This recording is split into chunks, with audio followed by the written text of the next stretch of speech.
Hello, dear ones. My name is Daniel Pikopoulos, and I am a 76-year-old United States Marine Corps Purple Heart veteran of Vietnam. And I'm privileged today to be here to read you a poem I wrote. It's in honor of Veterans Day, and it's really addressing a specific group of veterans, those who came back with invisible wounds. Many, far too many veterans came back with visible scars, physical scars. But then there are those who came back with the invisible wounds, the ones we just don't see that they carry around with them as they suffer in silence. Things like PTSD, traumatic brain injury, sexual abuse trauma,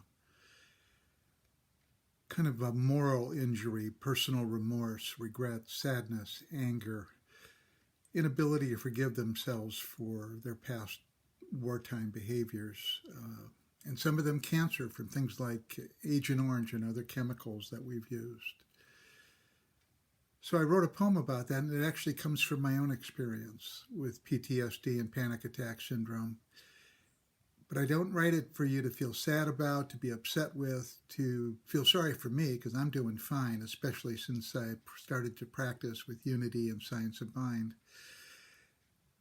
It's kind of my graduate school after all my other treatment got me back into a place where I could sit in the front row at Unity and Seaside. So the poem is really a call to action. It's a hope in me that you will be inspired by it.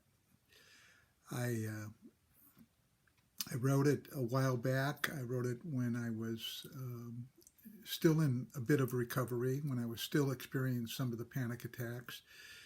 But the point really was I was saved, I was cured, I was helped by the love and support of the congregations that I was a part of.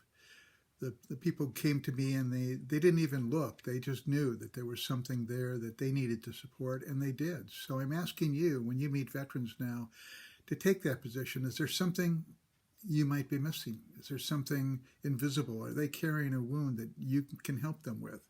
And how can you help them? Just love and support them.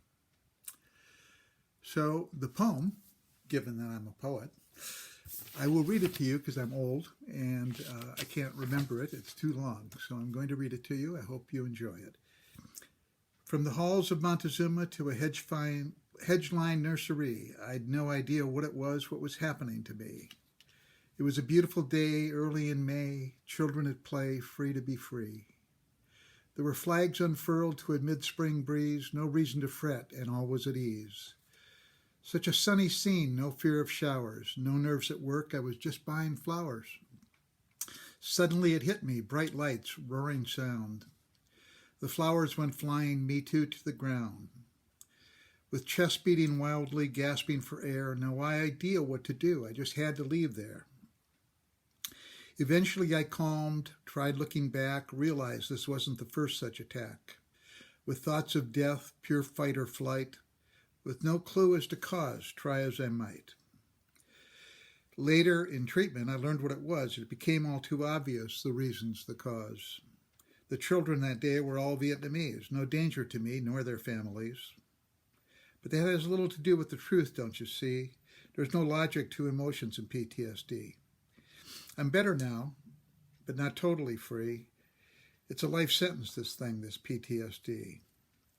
I have coping skills now and people who know, and little by little it improves as I grow. A little bit older, a lot more wise.